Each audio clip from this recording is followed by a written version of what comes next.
ในวันที่ 18 พฤษภาคม 2026 นี้อยู่ที่องค์การกวดสอบแห่งรัฐท่านเวียงทวิศรเทพจันทร์ประธานองค์การกวดสอบแห่งรัฐแห่งสาธารณรัฐประชาธิปไตยปากีสถานลาวได้ต้อนรับท่านโทมัสลามาอุปทูตลุกเซมเบิร์กประจำลาวและท่านโรเบิร์ตเดวาฮาต่างหน้าโครงการพัฒนาลุกเซมเบิร์กประจำเอเชียเขาเยี่ยมคำนับในโอกาสที่มีความหมายสำคัญดังกล่าวนี้ท่านเวียงทวิศรเทพจันทร์ประธานองค์การกวดสอบแห่งรัฐก็ได้แสดงความยินดีต้อนรับพร้อมทางได้สมเสยและตีราคาสูงต่อกับท่านโทมัสลามาที่มารับตำแหน่งใหม่เพื่อสืบต่อในการประกอบส่วนอันสำคัญเข้าในการเสริมขยายสายผูกพันมิตรภาพในการร่วมมือระหว่างสาธารณรัฐประชาธิปไตยปากีสถานลาวและเป็นปีครบรอบ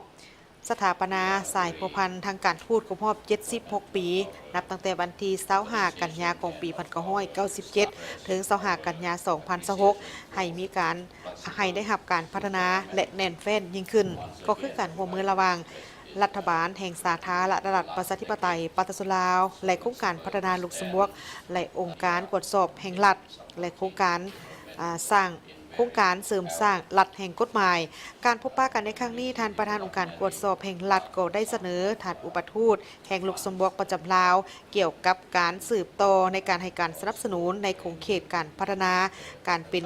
ครูฝึกในเวียกงานของการกวดสอบพร้อมทั้งการสนับสนุนโครงการนำไส้ปัญญาประดิษฐ์หรือ AI เข้าในการกวดสอบจากนั้นท่านโทมัสลามาก็ได้แสดงความขอบใจเป็นอย่างสูงมายังท่านเบียงทวิศรเทพจันทร์ประธานองค์การกวดสอบแห่งรัฐพร้อมด้วยคณะที่ได้ให้การต้อนรับอย่างอบอุ่นในการเข้าเยี่ยมคำนับในครั้งนี้ยินดีให้การพบพันหัวมืออย่างรอบด้านในใส่ในการรับประกันการปฏิบัติเวียกงานทางด้านการทูตให้มีความแน่นแฟ้นและได้รับผลสำเร็จหลายขึ้นกว่าเก่าโดยเฉพาะก็เป็นการสืบต่อในการสุกยุโครงการพัฒนาลุกเซมเบิร์กในการสืบต่อให้การสนับสนุนภายใต้โครงการเสริมสร้างรัฐแห่งกฎหมายของสาธารณรัฐประชาธิปไตยปากีสถานลาวเติมอีก